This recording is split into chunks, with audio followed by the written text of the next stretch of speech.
Welcome to Good News, Bad News, the Libertarian Christian Roundtable, where every other week we challenge the status quo and give you the libertarian Christian analysis of what's happening in your world. Welcome to another episode of Good News, Bad News, the Libertarian Christian Roundtable, where we analyze the news of the day from the Christian libertarian point of view. And today I've got with me my trusty sidekicks, Carrie Baldwin, Aaron Sepulveda, and also my good buddy, Mike Mahari from godarchy.com. Is that right? Godarchy.com, right? .org. .org. Sorry, godarchy.org. But one of our good friends and both of LCI and of the Liberty Movement at large from the 10th Amendment Center as well. He's a stupendous guy, so we're glad to welcome him back to the show. And If you don't mind, everybody, as you're watching this, if you like what you see, please give us a like, please give us a subscribe, all that jazz, blah, blah, blah.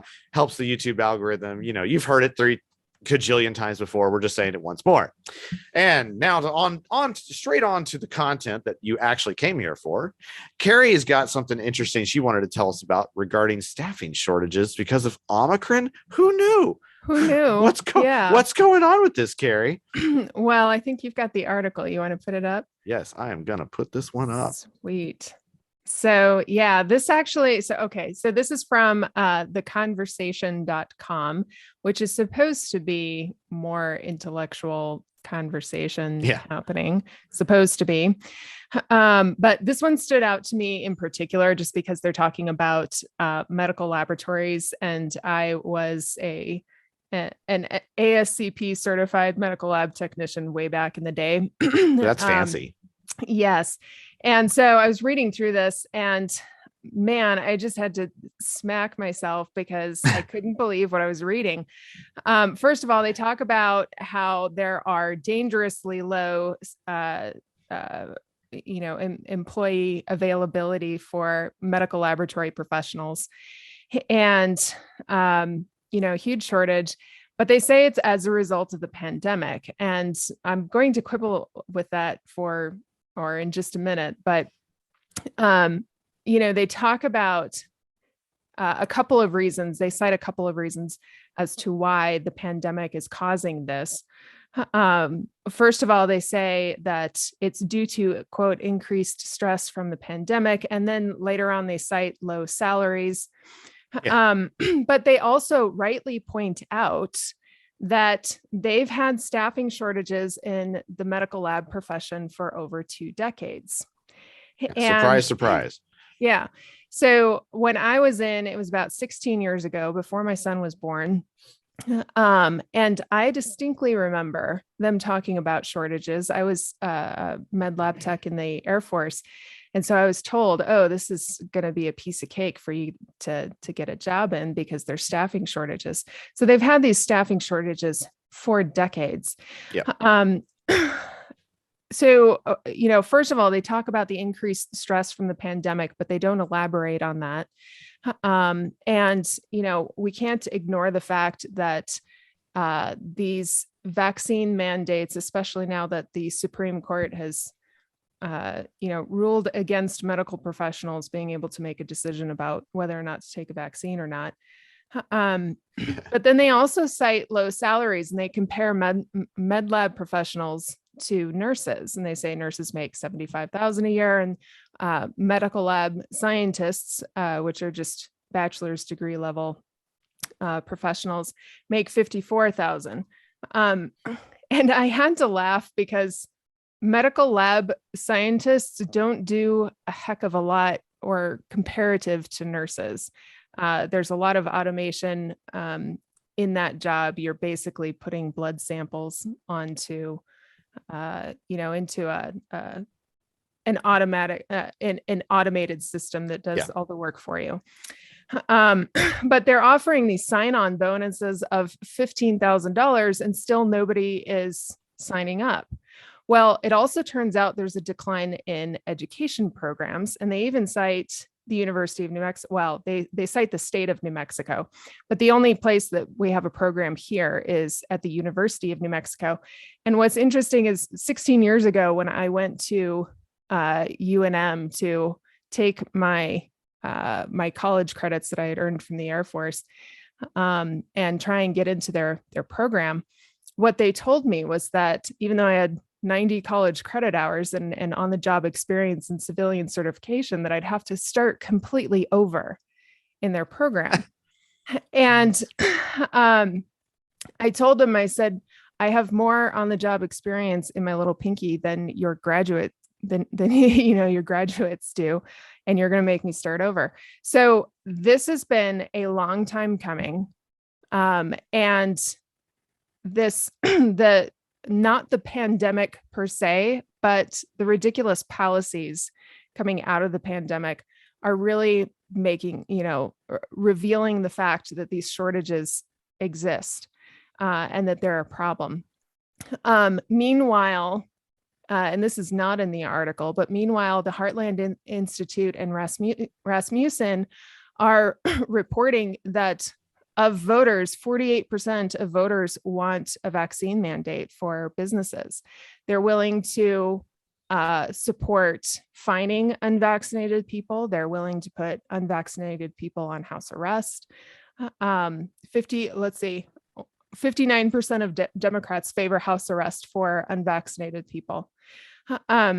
So if anybody thinks that stress from the pandemic constitutes anything other than credible threats of violence and coercion coming from not only politicians, but fellow voters, then they're living in a fantasy land. This is insane. Yeah. And it's not, none of these policies are going to make it any better. But we do have real shortages and real problems, and it all ties back into a lot of the policies that we've been talking about forever, from the student loan crisis to, to all of these policies over mandates and things.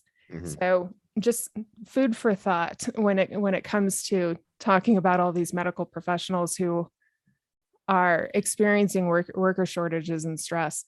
If we weren't putting people out of business or putting people out of work because we disagree with their politics or disagree with their decision making, this wouldn't be such a problem. Well, there's an additional confounding effect here as well of none other than price controls. Mm-hmm. I mean, we all know that yes, it's nice and convenient that there are a lot of different ways to get tested and to get tested for free. Well, yeah, it's convenient, assuming you can find a test. Right. So the issue right now is that we don't really have market pricing and testing. And as a result, this makes it we don't know. There's literally there's no way to know based on the data that Stephen collected if we're actually testing as much as we should be. Maybe we should be testing more. But we don't know that because the demand from the federal government side is that everything needs to be free in this regard. Right. Yeah. Which, okay, I understand there's some barriers to people that would get tested if it costs $5 and everything or anything to that effect. But still, guys, you got to understand that from at least these guys, guys at the upper echelons are making decisions and setting policies. You got to understand. You put price controls, you set the price to zero, you're going to get a shortage. And the reason there's a shortage is because you spike demand to the extent and didn't allow for the pricing mechanism to work. Right. So I'm sorry, this is also your fault. Well, and here's the thing in that article, one of the things that they do is they close out this article not by saying, hey, what gives? Why do we have these shortages? Yeah. They say, hey, when you're standing in line for your COVID test, just remember all of these people who still happen to have jobs. Yeah. And be concerned about that. It's really, this is supposed to be an intellectual article that is asking questions and challenging things. And, it's just yeah, I mean, it's one thing to say there's a shortage in lab personnel. But that's also been, as they noted, happening for 2 decades. For 2 decades. Right. So, and we know this, and why is that, Carrie? Price controls on the other side that has been happening for 2 decades as well. So these are confounding effects from as well from, decades upon decades of that FDA policy. When it comes down to it, I mean, that's tremendous there. This reminds me of an article that I wrote for the 10th Amendment Center not too long ago. Joe Biden's all on the meat industry. And, we've had this precipitous rise in meat prices, I think 16% in the last year. And he blames it on consolidation in the meat industry. All of a sudden, we're concerned because, a few companies control huge swaths of meat processing. Nobody's had the self-reflection to go back and say, why is that? It's just, it's the pandemic. The fact of the matter is it goes back to 1968 when the federal government passed the Wholesome Meat Act, and it literally overregulated the industry, caused this huge consolidation. It went from thousands and thousands of meat packing industries to a small handful. So this, again, has been a problem for decades that is now being exacerbated by the compounding effects of government shutdowns and all of these COVID policies. So every time you see the government involving itself in things, it ends up breaking it. And then it comes along and says, we're going to fix this. Biden's got this big plan. He's going to fix the consolidation in the meat industry that the federal government caused to begin with. Well, and it's, sorry, Aaron, it's worse than that, because nobody's questioning government policy on this. They're taking that for granted. It's like, that couldn't be the problem. It's not even occurring to them to question policy. Right. It's not even occurring to them to question regulation. It's not part of their worldview. Right. And like, that's the one of the disturbing parts, is that nobody's asking those questions. It doesn't even occur to them to ask those questions. And I'm glad that Mike touched upon the fact that pretty much all consolidation usually comes from government regulation. Then you have to add antitrust legislation that is being pushed, obviously, by the Biden administration to break the consolidation. But the question is, it doesn't matter where you go. If the prices is too high, you're a monopolist. If the prices are like very low, you're like being unfair or whatever. And if you're actually very similar to everybody else, you're actually colluding. So it's always a target, no matter what. That it's an easy target for political activists, and that's super frustrating, because you already know ahead of time what's coming. Like, it's just like ridiculously predictable. Yep, for sure. Well, in other major news items of the day, one of the hottest things going on in Washington right now happens to be the so-called voting rights bill. And this has been the subject of a lot of different controversy over the last few weeks. And I want to get into a couple of different points about this. One of the, first off, share kind of this part. You'll see here a lot of language going around about how Senate Republicans are blocking the voting rights bill. And of course, they're doing this with a filibuster. And then that's why you're hearing all this activity around, should we abolish the filibuster? Should we not permit this to take place anymore?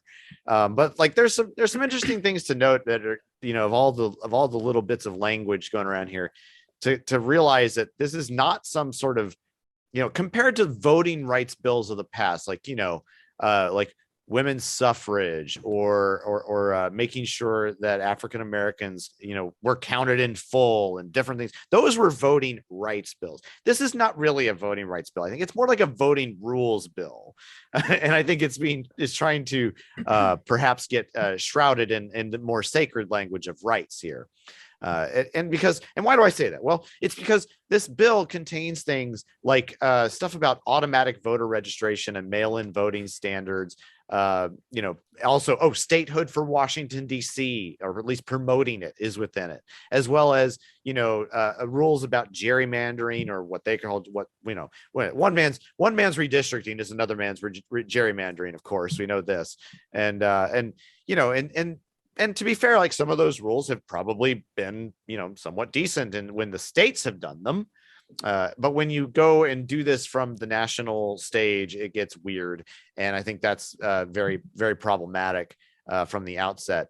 And I just think it's really interesting to kind of realize that this is what it's really all about. And even so, there's other reporting that suggests, like Reason.com's analysis about how this reform bill doesn't really make a difference, because most of the things that are advocated or mandated within it are either too difficult to implement with current technology, or just are flat out impossible given what is available today. So it's like it either is impossible to happen within the time frame or impossible to happen within the limits of technology itself right now. And so it just goes to show that, like, when you try to top down make this work, you're going to end up with big problems. And this type of centralization of power never works.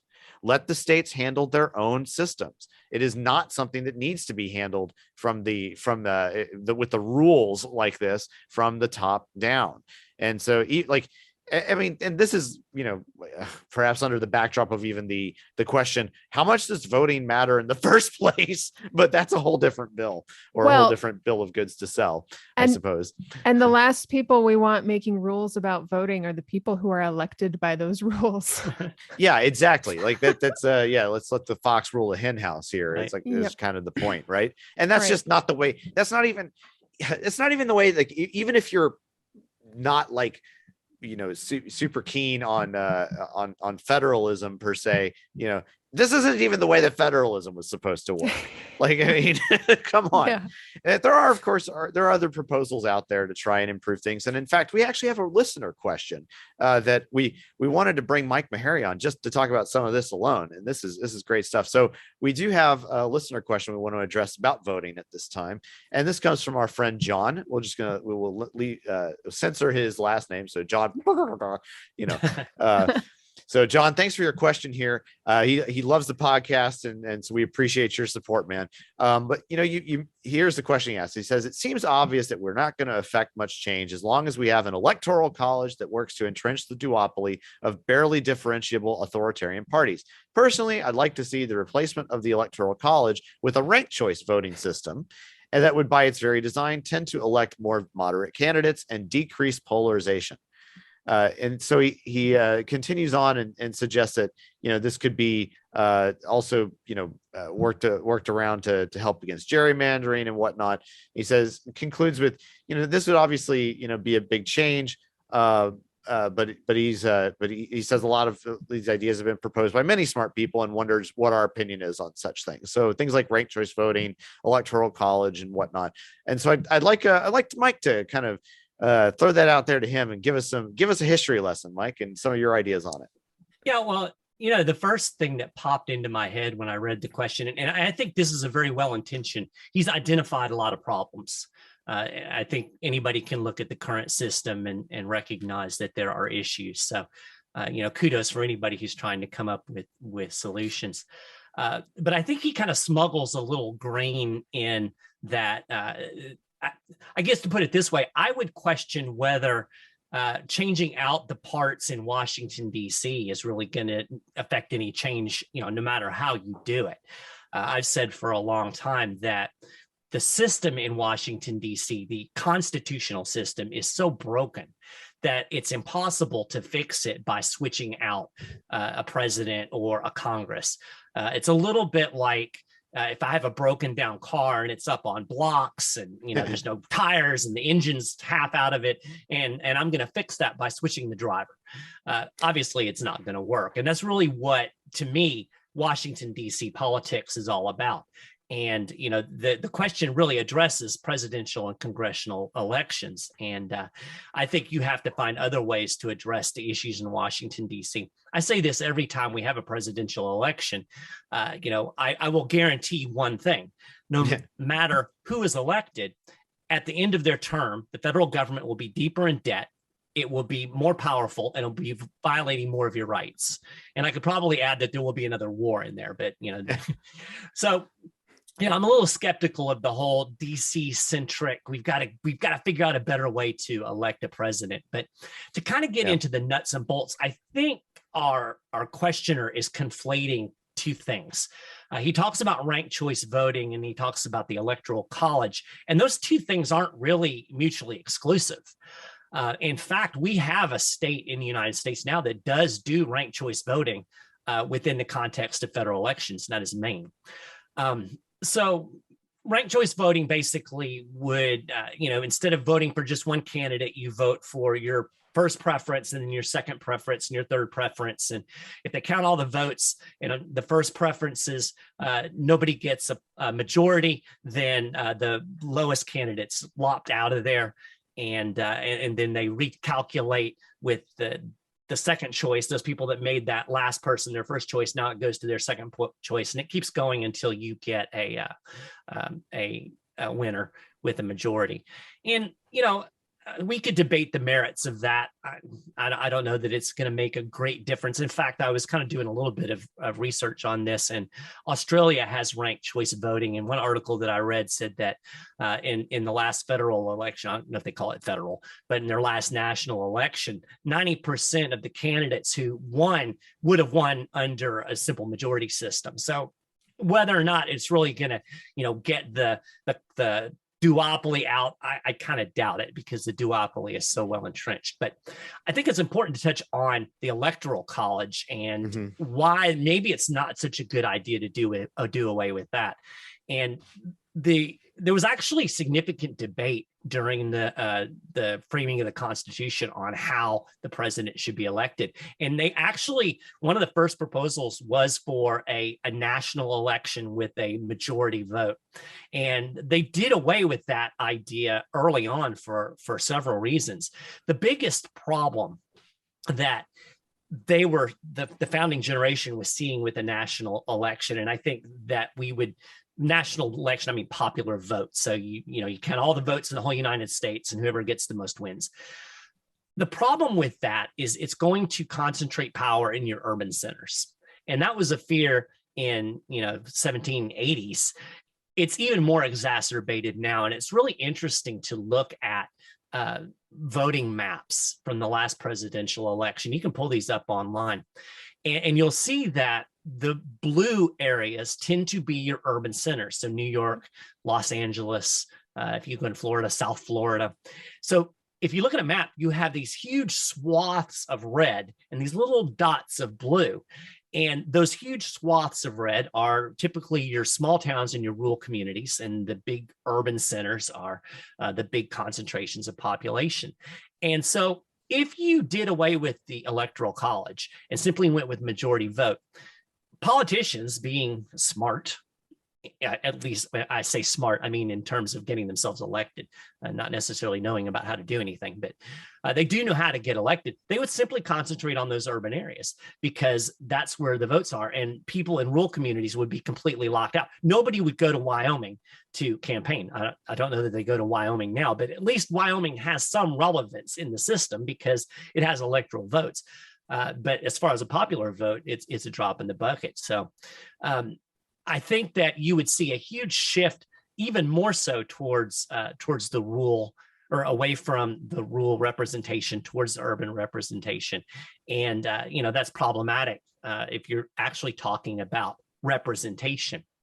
And that kind of takes me to the other part of his question. He was talking about the idea of, for congressional races, instead of having districts in each state, you basically would just take the most popular, however many people. So let's say take Kentucky. Kentucky has 6 representatives. Instead of having 6 districts, you would have the 6 most popular people in the state. Well, there again, you are diluting representation. Those districts, represent certain regions. And in a lot of states, regions can vary greatly. Here in Florida, South Florida is very different from the Panhandle. And in a system like that, you would have virtually all of the representation being from the urban centers, Miami, Fort Lauderdale, Orlando, Tampa, and you would get no representation for here, those of us in Northeast Florida or in rural areas of Central Florida or the Panhandle. So, if we're looking at representation, then you really need those districts because they are supposed to represent the people in a geographical area that have their specific needs and political culture, et cetera, et cetera. So I'm not real keen on this whole idea of popular vote. Gerrymandering could be fixed easily. Instead of, drawing districts with squiggly lines, draw boxes. I think there's easier ways to solve those problems than completely doing away with districting or the electoral. I've said that 3 times now. Electoral college and going with a popular vote. It would definitely change the dynamics, but I don't think it would necessarily change the dynamics for the better.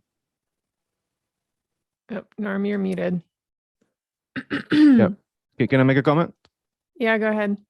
Okay, yes, because what I was gathering from here, and I kind of saw it long time ago. What is that?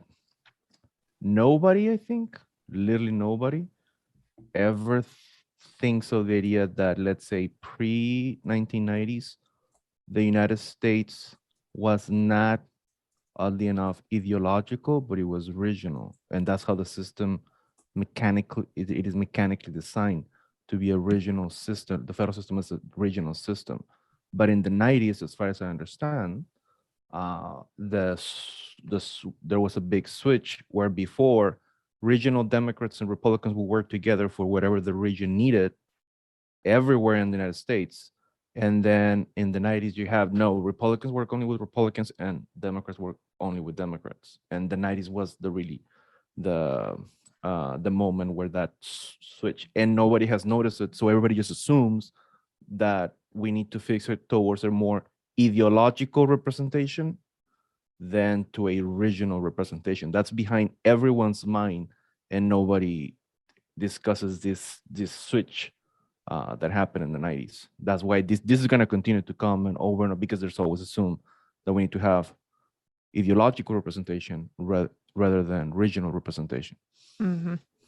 I'm old enough to remember the 80s, and it was pretty Yeah. ideological then too. I'm not sure I buy that premise. I mean, there definitely has been a shift. I think politics Feminism? is definitely more polarized. But I still think that that it's always been this kind of ideological divide. I think the ideology has changed a bit. I think it's interesting. I think in the last 10 or 15 years, you've seen a shift from kind of the blue collar rule shifting from Democrat to Republican. But I still think those regional differences are pretty profound. And I think if you look at a map, you can see that. Well, and I think I think as far as ideology is concerned, there was much more common ground that could be found between the two sides, between Democrat and Republican. It's so polarized now. Like, there's zero common ground, at least from the voters' perspective. Right. There's a lot of common ground, really, when it comes to a war or spying on you or taking your money or regulating things. They tend to be able to get together to do those things. It's in a lot of ways, if you start getting into the political system, I've had the unfortunate experience of kind of seeing behind the scenes, more so in state government, but I think the federal government's much the same. They fight in public and work behind the scenes to do what they want to do in private. A lot of the hot rhetoric is hot rhetoric for the voters, and behind the scenes they're getting done what they want to get done. And then every once in a while you get a flying appointment like Joe Manchin. Yeah. The way you can kind of think about it is in terms of those Venn diagrams of where the intersections of the two major parties kind of collide together. That area of intersection has gotten smaller and smaller, and that represents the polarizability of it all. Yeah. And you could think in some sense that, and this is a very crude way of kind of mathematically trying to put it, but that the greater the proportion of the main area to that small intersectional area, then the more polarized it gets. And you can even see that as it pertains to the way we think about this in terms of kind of like, well, the way that libertarians kind of intersect with the other two, and that there is kind of an intersection of all three at very small points at times. But that just demonstrates to an extent how polarized the rest of it is. Right. So, if anything, there is something to be said for realizing that we're trying to kind of make their areas smaller and absorb them into the correct ideas and make that little intersectional area bigger. Well, and anyway, that's just one of my political, so I'm not a voter. I don't know why I'm talking about voting, but because you don't have to do it to know it. Yeah, I know the history, but don't you know that by not voting, you're voting for the wrong guy? Yes, clearly. I'm very well aware of that. But, my political philosophy in terms of activism, and this is what we do at the 10th Amendment Center, we look at, okay, what are the power dynamics in whatever state? And because our focus tends to be state oriented, but you can look at this at the local level as well. And then you look at that and you say, okay, what can we get done given the people that are there to create more space or push for liberty? So, in California, we're doing very different work with very different coalitions than we're doing in Alabama. And so, that's why I don't really worry. I used to worry a lot about, who are we going to elect? And I mean, quite frankly, 80 to 90% of them are sociopaths. And, most of them aren't very useful in terms of the overall philosophy of liberty. But we can find Democrats who are willing to push back against a surveillance state. We can find Republicans who are willing to push back against, gun control. Sometimes we can find the intersection of the Venn diagram on an issue like asset forfeiture. So, instead of obsessing over who we're going to get elected and trying to get the next great candidate who's going to bring us liberty, maybe focus a little bit on, okay, what are the dynamics where I am and how can we leverage that? How can we leverage those people to move them towards liberty? Or move the system a little bit more towards liberty. And then the beauty of that is when you get involved in these coalitions, sometimes you can actually have the opportunity to begin talking about principles with folks. And a great example of that is when I was living in Kentucky, I was doing some local activism on surveillance and ended up getting sued, and had the ACLU representing me in this lawsuit. Got to know some folks at the ACLU, and they're good on some things and bad on some things. But I remember one day I was having lunch with the policy director. We were talking about the case, and as lunches tend to go, the conversation meandered and we started talking more about political philosophy. And at the end of lunch, she looked at me and she goes, "Maybe I'm an anarchist." That's awesome. Because we were finding those common grounds. So that's what I love about single issue coalitions. Instead of trying to get so obsessed about electoral politics. And it's a hard shift for people to make because we're conditioned that we've got to find the guy and then vote for the guy, and then the guy's going to do what we want him to do, and then usually the guy turns out to be a bum, and then we have to repeat the process over again. You don't get your Ron Pauls or David Simpsons or whatever very often. There's a few out there. Be thankful when they occur, but do not put your hope in princes, as we say. Well, that seems like a good place to kind of leave off for now. And we hope that you have enjoyed this episode of Good News and Bad News. We will see you in another couple of weeks. But if you are listening to us on one of our podcasts venues, we would appreciate it if you again will leave kind of a good review there for us. We'd appreciate it. Let us know if you got some feedback, and of course you can always reach out to us at contact@libertarianchristians.com and send us your questions. So thanks, John, for your question. We appreciate your support, and we look forward to hearing from more of you guys. So with that, bye for now.